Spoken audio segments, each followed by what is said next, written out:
I'm going to say this.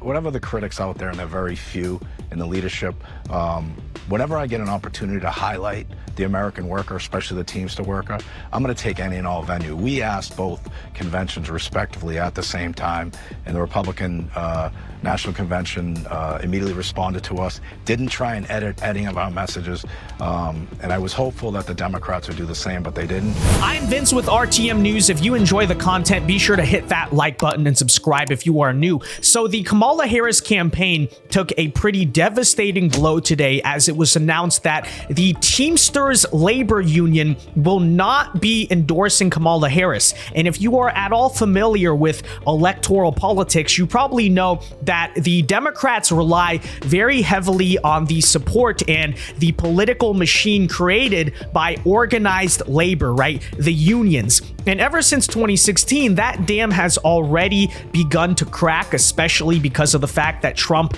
is popular with union workers, especially those auto workers in the Midwest. But so far, it has been pretty shaky in terms of the actual unions themselves and their presidents, right? The institutions being willing to cross that picket line, pun intended, to either not endorse the Democrats or to outright endorse the Republicans. But now we have the news that the Teamsters Union, for the first time since Michael Dukakis in 1988, will not be endorsing the Democrat candidate. And if you know about the 1988 election, you will know Kamala Harris being in company with Michael Dukakis is not exactly a good sign for her. Now, the size and influence of the Teamsters Union cannot be underestimated. They are one of the largest labor unions, not just in the United States, but the entire world, currently sitting at between 1.3 million to 1.4 million members. So this is not exactly a small thing from organized labor that we are seeing. And now that Teamsters, instead of endorsing the Democrat, will not be endorsing anyone in this race,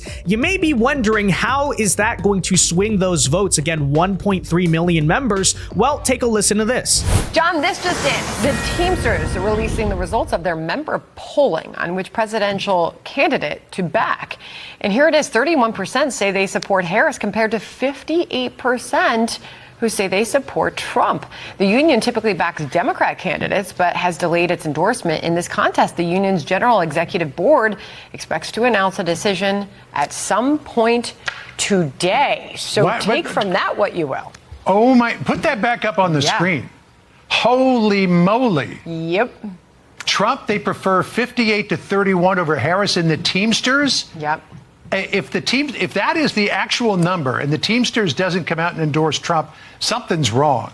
Now, I remember Trump was here at the Teamsters, and then, of course, the head of the Teamsters Union addressed the Republican convention. I mean, it was a screed of complaints about how Republicans have treated union members in some places, but he still had a chance to air his views. People listened to them, and now you get results like that. That is a huge, huge turnaround for the former president, and that's one that's going to make a lot of political waves. I was just going to 58% of the Teamsters Union members prefer Donald Trump over Kamala Harris, and by a margin of about, I believe, they're 27 points.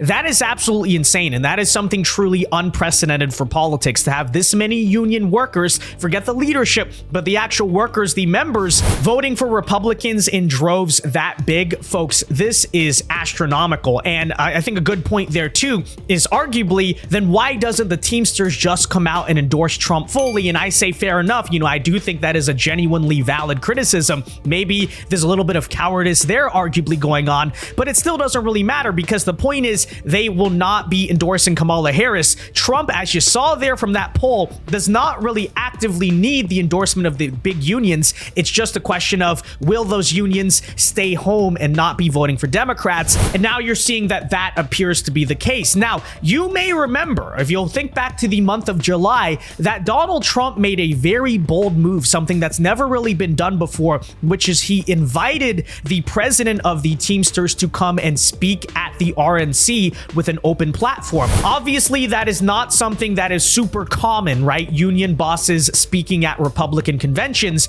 But then in contrast, and this was very big, the Democrats, after that happened, did not invite the Teamsters president to go speak at their convention, and stuff like that can make a big difference. I'm going to say this. Whatever the critics out there, and they're very few in the leadership, whenever I get an opportunity to highlight the American worker, especially the Teamster worker, I'm going to take any and all venue. We asked both conventions respectively at the same time, and the Republican National Convention immediately responded to us, didn't try and edit any of our messages, and I was hopeful that the Democrats would do the same, but they didn't. I'm not upset about it, but I can tell you this, my rank and file members who have been lifelong Democrats are not happy about it.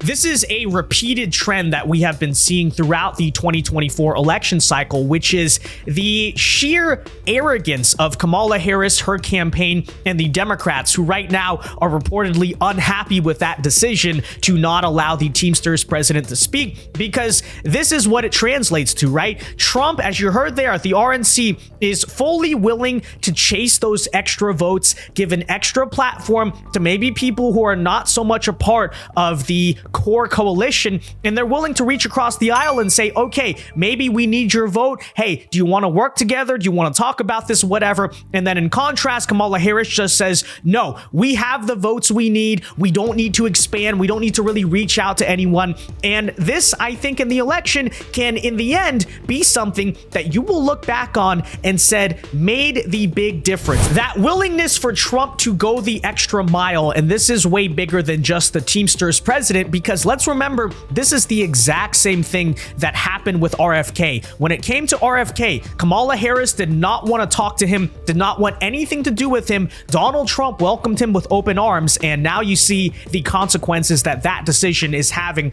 on the narrow margins that will decide this election. I reached out to her, and I reached out through a number of people, including some relatives of mine who are very, very close to her personally and to the Democratic Party, and they just said, that's a non-starter. There's no way in the world that she's going to talk to you. And they said, we can get you a meeting with a low-level campaign official. And I said, okay, I'm not interested in that. Why wouldn't, it's interesting, why wouldn't Kamala Harris meet with you? Maybe the same reason that she hasn't given an interview. You know, I think it seems to me that there's a lot of handlers involved. And you know, even when you talk to Democrats about, you know, do you really think it's a good idea to be electing somebody who cannot give an interview? They say, well, you're not electing her, you're electing the people around her. You're electing the apparatus. And the apparatus, but the apparatus is an apparatus I don't have any faith in. It's an apparatus running that are neocons like, you know, like Anthony Blinken. And this is, again, what they keep on doing. Hey, don't you think maybe it would have been smart to meet with RFK? Nope. We don't need to talk to him. We don't want to talk to him. Okay, well, now he is giving Trump a 1 to 2% boost in all the swing states. Oh, what about the Teamsters president? Hey, aren't we supposed to be the party of organized labor? Maybe we should let one of the biggest labor presidents in the country speak at our convention. No, but he also spoke at the RNC, so no, we don't want to do that. Okay, well, guess what? You just lost the endorsement of a union, and a very big one, again, 1.3 million members, that has endorsed you for the entire 21st century. You don't think these little things make a big difference in the election? They absolutely do. And it's kind of just my personal prediction here that Democrats may come to regret this decision, right? Because it's not very smart politics that they've been playing. They keep losing people who historically have been on their side, right? RFK Jr. used to be a Democrat, and even in this cycle, he wanted to meet with Kamala. There might have been something, some type of resolution. Hey, why not try it? Why not at least have the meeting? Well, they refuse to do that. The Teamsters president not speaking at the DNC when you keep chanting, union yes, that's just boneheaded. I don't understand it. So that said, folks, let me know your thoughts on this in the comment section down below. Do you think Democrats will regret not being open to more votes, as you can tell from this? Be sure to leave a like on this video, subscribe if you are new, and until next time, I've been Vince with RTM News. Peace.